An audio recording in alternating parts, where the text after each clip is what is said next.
구약성경 사무엘상 23장 14절의 한 절의 말씀을 다 같이 한 목소리로 읽겠습니다.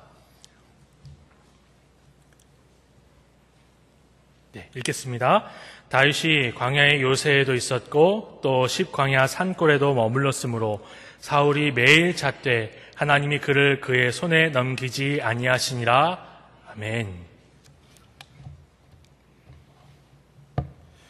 사무엘서 기자는 영감된 하나님의 말씀을 기록하면서 우리가 사실은 구약성경의 역사서라고 분류하고 있는 사무엘서, 열왕기서, 역대하, 역대상 이렇게 나누는 역대기, 이렇게 룻기 이런 역사의 기록들이 참 많은 그런 성경들을 분류해놓고 역사서라고 부릅니다. 근데 사실은 이 저자들이 그냥 시간의 순서나 혹은 우리가 흔히 요즘 말하는 역사의 순서로 시간이 흘러가는 서사로 그냥 쓰지 않았다는 것을 우리가 볼 수 있는데요. 사실은 그 사무엘상 22장, 그러니까 이 본문의 앞장에 이미 아히멜렉을 포함한 85명의 노업 제사장이 죽어서 그 제사장들 중에 한 사람 아비아달이 도망쳐서 다윗에게 오는 장면이 22장에 등장을 합니다. 그리고 나서 23장에 또 등장하거든요. 같은 사건이 두 번 등장해요. 다른 각도로 등장을 합니다. 여러분 이 본문을 보면서 또 23장, 22장, 23장을 보면서 우리가 또 한번 생각해 봐야 될 것이 역사서는 우리에게 역사적 사실과 객관적인 역사를 가르치기 위해 쓰인 것이 아니라 물론 객관적인 역사지만 우리에게 역사를 전달하기 위해 사무엘상에 쓰여져서 저자가 우리에게 말씀을 증거하는 것이 아니라 분명한 성령의 영감으로 분명한 메시지를 전달하기 위해서 이 본문이 쓰여지고 있다는 것을 우리가 생각해 봐야 한다는 것입니다. 여러분 근데 요즘의 추세 중엔 사무엘상부터 역대기까지의 말씀을 가지고 비슷한 내용들이 참 많이 나와요. 그렇죠? 다윗이 왕이 되는 이야기, 솔로몬이 이렇게 하는 이야기, 여로보암, 르호보암이 갈라져 가지고 남북으로 나눠지는 이야기, 망하는 이야기, 비슷한 얘기들이 참 많이 나옵니다. 그래서 요즘은 우리 교회도 하고 있지만 역대상, 역대하 이런 역사서를 가지고 시간 순서대로 나열해서 연대기 성경 같이 보려고 하는 노력들을 참 많이 하고 있습니다. 나쁘지 않다고 생각합니다. 오히려 유대인이 아닌 한국인으로 태어나서 어려서부터 유대인의 역사를 모르는 우리에게는 좀 괜찮은 유익한 방법이라 생각해요. 여러분 근데 사무엘서, 역대서 그리고 열왕기서는 같은 내용인 것 같고 비슷한 말 하는 것 같지만 조금씩 다른 메시지, 그 성경만의 독특한 메시지를 우리에게 증거하고 있거든요. 마태, 마가, 누가, 요한 복음이 세 복음, 공간복음, 마태, 마가, 누가가 비슷한 말 하는 것 같지만 겹치지 않은 내용들이 얼마나 많은지 몰라요. 그리고 전혀 다른 관점으로 보게 하는 것도 있어요. 여러분 그래서 우리는 이 역사서라고 하는 것 때문에 역사의 흐름 이렇게만 보는 것이 아니라 이 본문을 그냥 흘러가는 인물들을 보여주나 보다 이렇게 생각하는 것이 아니라 우리 하나님이 어떤 분이신가, 그 하나님이 무슨 일을 하시는가, 그 하나님의 계획은 무엇인가 라는 관점으로 한번 이 본문을 볼 수 있기를, 그리고 역대 상하, 열왕기 상하, 그리고 사무엘 상하 등의 역사서를 그러한 관점으로 볼 수 있기를 제가 권면해 드립니다. 그래서 오늘은 23장을 보면서 특별히 우리가 여기에 맞추어 보면 다윗이 굉장히 대단한 사람으로 볼 수 있게 하고 또 매튜엔이 주석에 보면 다윗을 거의 찬양하고 있어요. 여러분 근데 그것이 아니라 신실하신 하나님이라는 관점으로 23장을 전체 살펴보고자 합니다. 먼저는요, 우리가 사무엘서 저자가 다윗을 소개할 때 신실한 인물, 위대한 영웅으로 봉해한 것이 아니라 신실하신 하나님을 붙들었던 한 사람으로 보게 한다는 사실을 우리가 본문을 통해서 읽을 수 있어야 합니다. 사실은 다윗이 자기의 장인이자 자기의 자기가 섬기던 주인이었던 사울에게 쫓김을 당합니다. 사울은 단순히 다윗을 잡아서 죽이려고만 합니다. 죽이려고요. 그냥 혼내주려고 하는 게 아니라 죽이려고 해서 다윗이 도망 다닙니다. 그 상황에서 다윗은 그 일날을 구해요. 어떻게 보면 자기의 생명과 가족을 내팽개치고도 대한의 독립을 위해서 힘써 싸웠던 독립투사와 비슷하게 볼 수가 있을 것입니다. 여러분, 근데요, 여기서 그일라를 구원하는 과정 가운데서 3절과 4절은 우리에게 다윗을 다른 모습으로 보게 하는, 다윗이 아니라 하나님을 보게 하는 관점을 제시합니다. 3절에서 다윗이 이렇게 우리가 출전해서 그일라 사람들 구원해야 될 것 같아. 그랬더니 그 다윗과 함께한 사람들이요, 유다 땅에 있는 것 자체가 무서운데 무슨 그일라를 구원하러 갑니까? 라고 얘기했어요. 여러분, 다윗이 믿음이 좋고 신앙의 절개가 있으면 무슨 소리냐? 하나님이 말씀하셨습니다. 말씀하셨느니라 하고 가야 될 거 아니에요. 4절에 다시 묻습니다, 하나님께. 여러분, 사실은 우리가 그 외경을 보거나 위경을 보면 성경이 아닌데 성경하고 동일한 비슷한 시대에 쓰여진 그 문서들이 있어요. 외경 혹은 위경이라고 부르는데 가톨릭에는 그 성경, 그게 성경이라고 같이 붙어 있어요. 토비트, 별게 다 붙어 있어요. 뱀과 다니엘 이렇게 다 붙어 있거든요. 거기에 보면요, 외경과 미경, 하나님의 영감되지 않은 말씀에 보면요, 한 인물에 대한 사건을 굉장히 부각시킵니다. 그 사람의 됨됨이 얼마나 성품이 좋았고, 그 사람의 행동이 얼마나 대단했으며, 그 사람이 복을 받을 만한 사람이었다는 것을 설명하는데 시간을 다 할애해요. 지면을 다 할애합니다. 그 사람 대단한 사람이야. 그걸 다 읽고 나면요, 외경이나 위경, 제가 토비트를 보고 나서 딱 마지막 문장의 마침표를 딱 찍었을 땐 토비트는 대단한 인물이야 라고 말하게 만드는 게 인간이 저술한 외경과 위경의 특징입니다. 여러분, 근데 하나님의 말씀은 사람에게 초점을 두고 그 사람이 얼마나 대단하고 그 사람이 인물됨이 얼마나 훌륭한가를 보여주기보다 여러분 3절과 4절을 정확하게 기록하여 보여주는 거예요.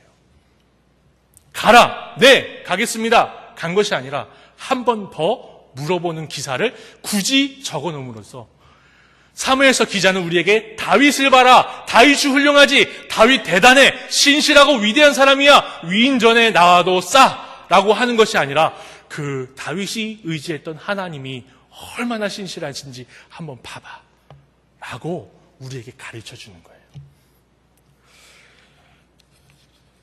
이렇게 사무엘서 기자는 하나님의 영감된 말씀은 한 인물의 연약함을 가리지 않고요, 다 보여줍니다. 다 보여주지요. 그리고 우리에게 그 인물이 아니라 그 인물과 동행하셨던 하나님을 보라고 말하는데요. 그럼에도 불구하고 다시 다윗을 보면 너무 멋있는 거예요. 그렇죠? 사울에게 쫓겨다니면서도 그일라를 구원하고요. 그일라 사람들이 자기를 남겨준다고 하는데도 불구하고 복수하지 않습니다. 예. 야, 블레셋 사람들한테 뺏었던 거 있지? 다 내놔. 그리고 가는 게 아니고 그냥 사라져요. 그냥. 예. 멋있죠?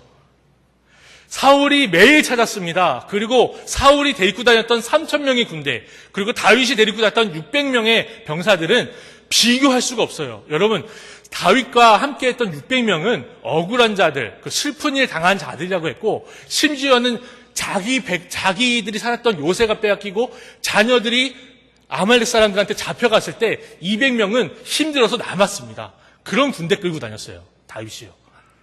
근데 사울은 고르고 뽑고 고른 3,000명 데리고 다녔습니다. 잽이 됐을까요? 예. 일개 육군 600명하고, 예, 특수부대 6명하고 붙으면 6명이 아마 이길 거예요. 그렇죠? 예, 군대 안 가서 다니. 예, 좀 다릅니다. 특수하게 훈련된 병사와 그냥 일반 병사는 좀 달라요. 근데 다윗이 번번이 피하잖아요.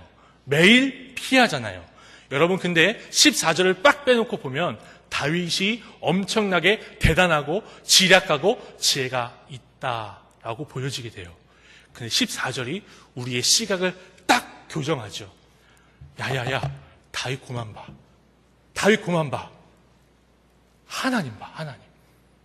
14절 제가 읽어보겠습니다. 다윗이 광야의 요새에도 있었고 또 식광야 산골에도 머물렀으므로 사울이 매일 찾되 하나님이 그를 그의 손에 넘기지 아니하시니라. 여러분, 사울은요, 다윗이 지혜가 있어서 피해 다니는 줄 알았어요. 그래서 사람들이요, 십광야에 다윗이 숨었습니다. 일르러 갔을 때요, 사울이 뭐라고 했는지 아십니까? 뒤에 보면요, 다윗이 지혜가 있어서 잘 숨어 다니니까, 다윗은 지혜 있는 사람이라서 나한테서 숨어 다니고 잘 피해 다니는 건 다윗 지혜 때문이야. 지혜가 있어서야. 라고 할 때 사무엘서 기자는 뭐라고 하죠? 다윗이 지혜가 있었고 훌륭한 사람이라서가 아니라 하나님이 그를 사울의 손에 넘기지 아니하시니라. 여러분, 우린 사울 같은 눈으로 다윗을 보고 사울 같은 눈으로 성경의 인물들을 보아서 얼마나 좌절하고 낙담하십니까? 다니엘 같지 않고 아브라함 같지 않아서 얼마나 사는 게 실망스러우십니까? 여러분, 성경은 이렇게 말합니다. 그 사람들이 아니라 그들과 함께 하신 여호와 하나님이 신실하시기 때문에 그들이 그렇게 살을 수 있었노라고 말하고 있는 거예요. 마찬가지입니다. 세상에서 보면 우리만큼, 저만큼, 여러분이라고 하면 좀, 여러분 중엔 저보다 세상에서 좀 명함 좀 내밀 수 있는 분들 많이 계신 거 압니다. 여러분, 저만큼 세상에서 찌질하고 세상에 명함 내밀 수 없는 사람이 어디 있겠습니까? 그런데 그런 사람을 데려다가 하나님이 자녀 삼으시고 양자로 삼으셔서 너는 내 아들이라 하시고 그 하나님의 백성답게 살게 하신 그 은혜, 나에게 있는 것이 아니라 내게 이유가 있는 것이 아니라 우리 하나님께 있음을 고백하며 사는 그런 안목으로 날마다 신실하신 하나님 의지하는 우리 모두가 됐으면 좋겠습니다. 두 번째입니다. 우리가 다윗이 신실하고 위대하고가 아니라 하나님이 신실하신데 그 하나님을 의지했던 다윗, 이걸 보자고 했다면, 두 번째는요, 인간은 어쩔 수 없이 상황에 따라서 이쪽으로 갔다 저쪽으로 갔다 하지만 우리 하나님은, 영원하신 하나님은 사람의 방해를 받지 않으시고 그 뜻을 온전히 반드시 이루신다는 겁니다.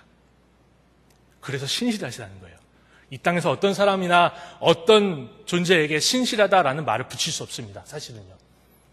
우리 하나님의 신실하심에 대해서 얘기할 때 그 신실하다, 신실하시다라는 말을 굳이 하나님께 쓰려면 인간에게, 어느 인간에게나 신실하다는 말을 붙이면 안 됩니다. 비교할 수가 없기 때문에 그래요. 비교할 수가 없기 때문에.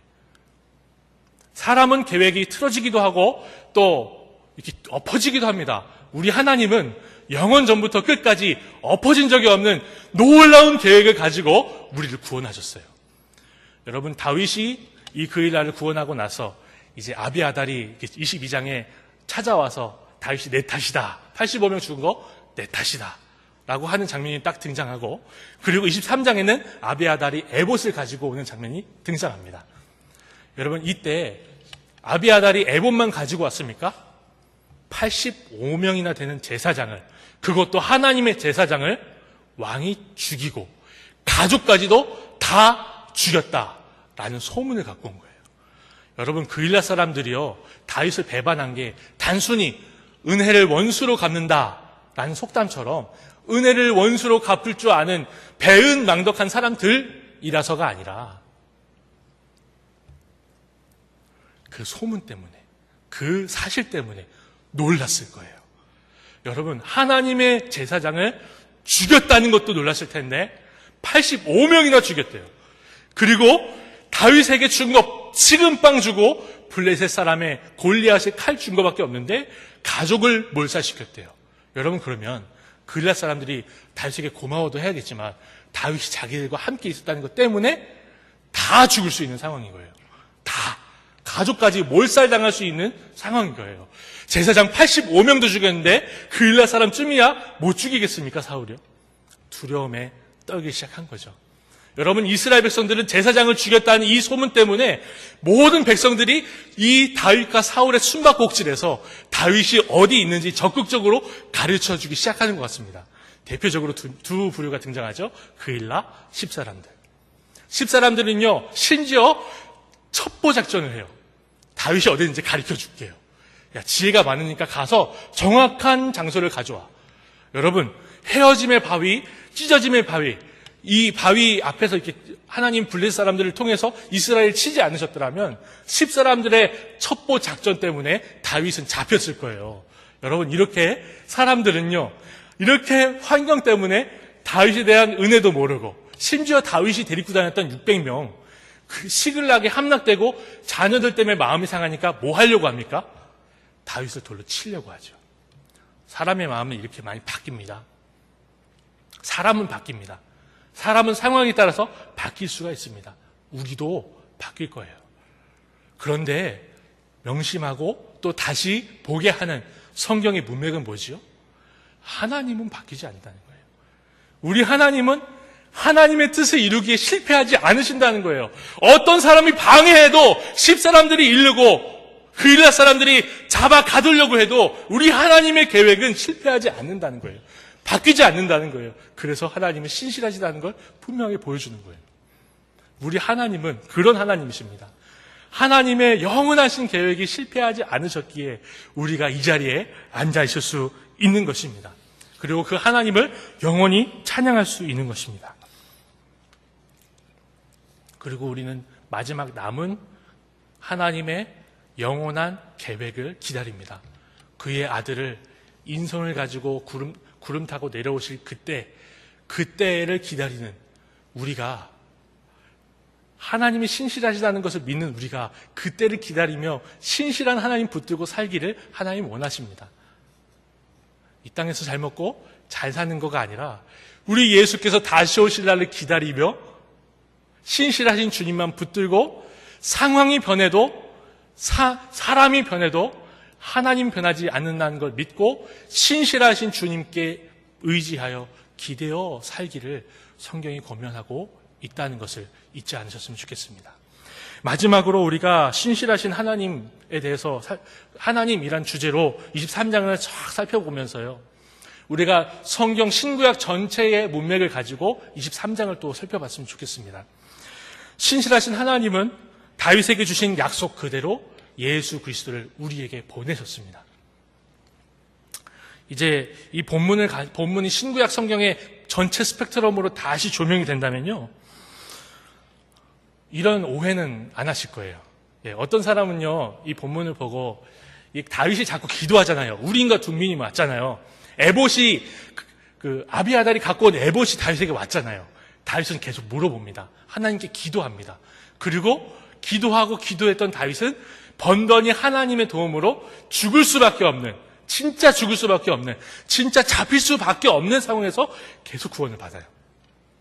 그러니까 이 본문만 보면 하나님께 기도하는 사람은 항상 승리하고 항상 죽을 가운데서 살아난다라고 볼 수도 있을까요?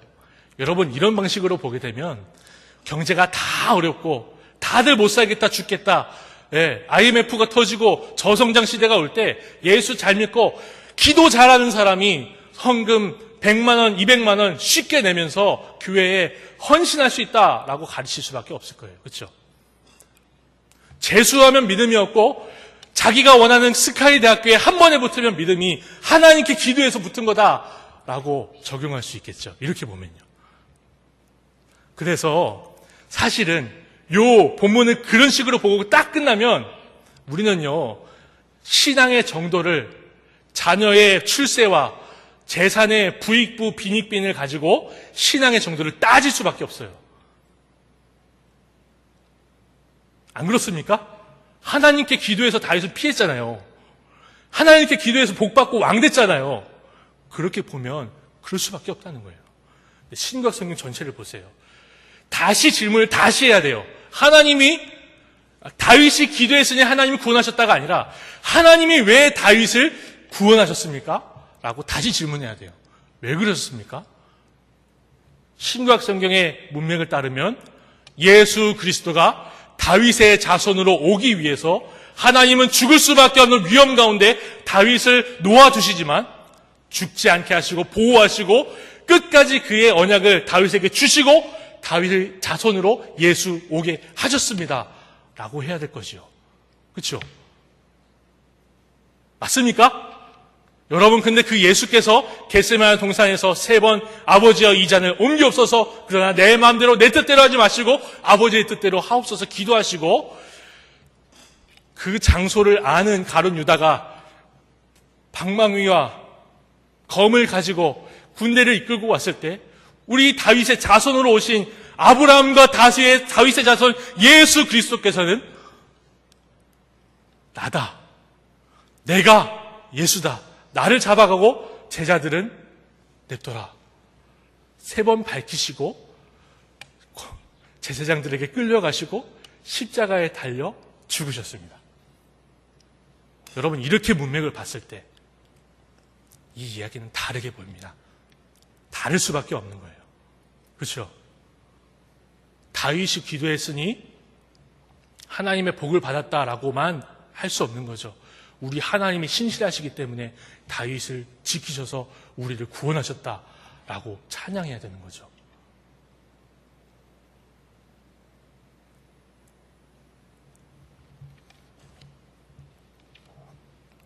우리가 이렇게 성경을 보았을 때 사도 바울이 기도해서 성령께 구해서 물어서 예루살렘에 가 로마에서 추옥되는, 로마의 죄수로 살게 되는 그런 일이 있다는 거, 이해가 되는 거죠. 우리 오 선교사님이 캄보디아에 가다가 비행기에서 아픔을 당했을 때 울지만 하나님 신실하시다 고백할 수 있는 거예요. 그렇죠? 내가 예수님 믿어서 예수님 믿는 거 하나 때문에 세금 뗀 거 다시 돌려주다가 어려움 당하고 우리 가족에게 생활비 못 갖다 줘도 하나님 예수 믿는 사람답게 살려고 그렇습니다. 할 수 있는 거죠. 우리는 성경을 바르게 보아야 합니다. 그리고 신실하신 하나님을 다시 기억해야 합니다. 그 신실하신 주님께서 우리에게 남겨주신, 우리에게 명령하신, 우리에게 주신 약속이 있습니다. 그 약속 붙들고 오늘 하루도, 남은 일주일도 우리의 평생이 신실하신 주님 앞에서 신실하신 주님을 의지하는 자답게 사는 그런 인생들 되기를 간절히 소망합니다. 기도하겠습니다. 하나님 아버지, 아버지라 부를 수 있게 하셨사오니 그 신실하신 주님을 비교할 수 없지만 닮아서 이 땅에 살아가는 동안에